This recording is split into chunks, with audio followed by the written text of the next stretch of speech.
Hi, Theresa. Hi, Jessica.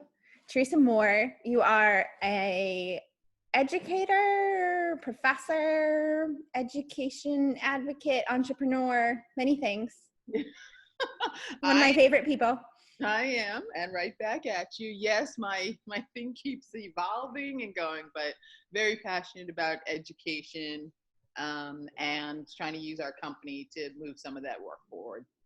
Yes, G-Time and Productions. I guess I'm supposed to say my company yeah. name. So give the intro to your company because I think it's very timely. Okay, so we started out as the more traditional production company with, documentaries and television shows. We always were looking for stories from underrepresented audiences or audience you don't see. So women, people of color, really trying to get those stories. And we always looked for educational extensions for our projects. And then we did a project, oh God, it's 2012, 2011, called Third and Long, that looked at the history of civil rights in this country through the prism of the integration of pro football. And, it premiered on CBS, and that was great. But we wanted to bring this same story into the classroom because what we realize is that kids only think about Black History Month like with the 4 people that we study in February, right? And don't have an understanding that soldiers and athletes and musical artists helped with that fight just as much as Rosa Parks and Martin Luther King, who are amazing people. And so we recognized that the film that we had done wouldn't really translate into classrooms because it was too long, right? And kids don't have that attention span. The classroom isn't designed that way. So we actually turned it into a digital multimedia app. And as a part of the process of writing the app and doing the standards, we started to look through textbooks and other materials that are used in the classroom and found that the demographic representation and level of inclusivity is pretty much non-existent. It really tells a lot of our history from one particular demographic, and almost everyone else was along for the ride. So while we thought this was just going to be an extension for one project, we actually had teachers and other people ask us to make more of those apps so that we can have more inclusive and more accurate histories coming into the classrooms. And I think that is imperative as we watch what's going on right now, where so many people only know one aspect of a story, but it's not the whole story. So you're only seeing a skewed vision of it. And what we kind of say is that in some of these cases, it's, because I look at the Hidden Figures, that film Hidden Figures, right? And to me, that's a perfect example, and the book as well, because it doesn't take away from the accomplishment of getting to the moon, but it shows that many more people's contributions were involved as opposed to, only the older white men that you see in the control room, as the thing blasts off. And so it's not done to say this is an either or proposition. It's really just to get a more expansive history to say, not all people even view the same event in the same way, right? And some of this historical stuff lays the foundation for some of the challenges and systemic issues we have right now. Yeah, absolutely. Yeah. Well, thank you for that. Yeah. Quick commercial. Really important work. So I'm so glad you're doing it. So tell me how you are and how the past few months, I don't know, it feels like years, but how this time has been for you. I think as for many people, it was challenging pre kind of the George Floyd and everything, because just COVID in and of itself was this really odd thing. And I think, I've got an elderly mom, right? So then it was partly like trying to make sure she's protected and, and all that goes into that. And, my dad passed, but I kept thinking, God, if he had been in any of these nursing homes, I would have been freaking out, right? Because not being able to see him.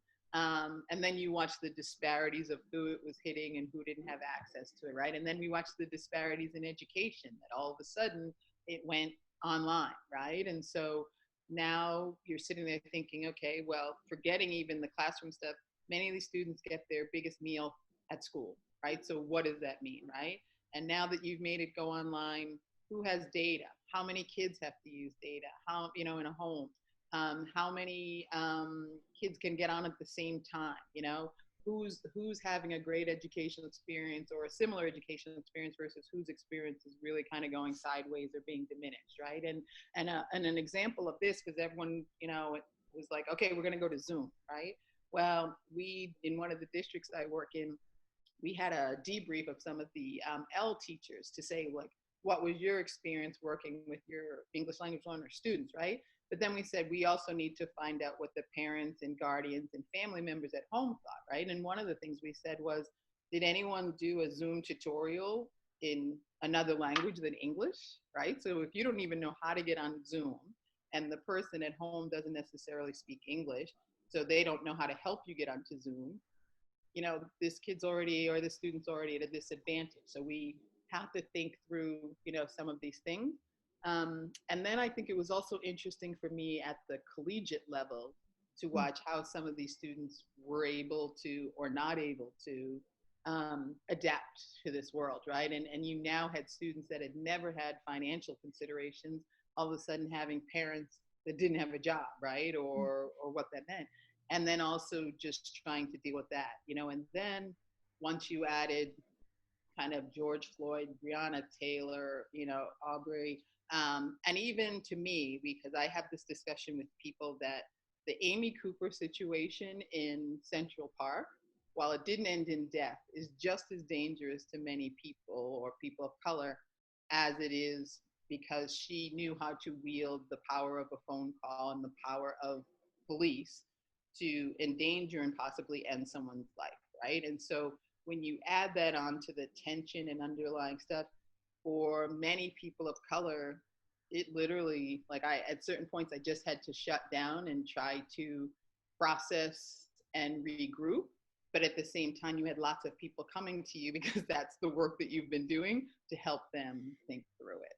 So, yeah, so long-winded answer, but just an interesting time. And, you know, and then you sit and my thing is I want to see a month from now, all these companies that sent out the Black Lives Matter and all of that, like, what are you doing to actually have action around this, right? Because I think I mentioned to you, like, it was very funny, or someone, I said, you know, I got a statement from Ben and Jerry's, and I was like, I was all in because Ben and Jerry's has been in this for years, right? Like, this isn't yet.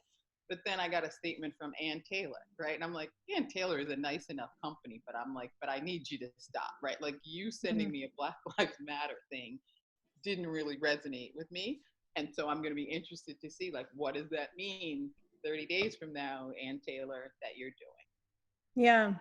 Yeah. So I'm curious about that because I think, you know, a lot of people are saying this feels different right now.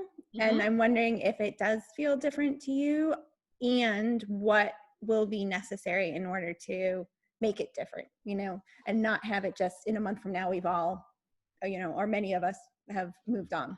Yeah. I do think it feels different. And I think part of it is because white society, or people would say, had to come to a reality, because you could not look at that picture of the police officer on that person, on George Floyd's neck, and not, because that's, I think, what was the gut punch, right? Was that this person, or this officer, Chavez, whatever his name is, he couldn't have cared less that people were filming. Like, the look on his face was like, so what are you going to do about it, right? And so I think that visual was so visceral, and it reminds me, I wasn't alive at the time, but it reminds me of what they talk about with Emmett Till's mother, excuse me, leaving an opening casket, right? Because his face had been so badly beaten and decomposed from the water that you couldn't look at that photo of his body and not be horrified and not realize, like, this is craziness, right? And so she said that she purposely did it because she needed people to see it, right? And so I think for a different type of photo, but I do think that photo, combined with a lot of this pent up tension from COVID and some other things, was really just the situation where, you know, for people of color, they're like, enough.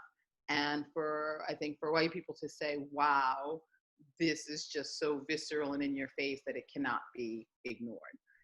I am hopeful that, you know, and you've seen different groups doing certain things. So I am hopeful. And I think the group that makes me the most full of hope is watching the kids, right? Or young people, right? Because they have been no joke in this, right? And I think even the 17-year-old that filmed the thing with George Floyd, like, she was only 17 years old, but knew enough. And even though she was surrounded by police that could have gone either way, she was the one that kept filming, right? And then as you watch some of these protests at the State House or across the state, these are young people that are just saying that this cannot stay as the status quo, and are even challenging their parents and grandparents on some of this. Yeah.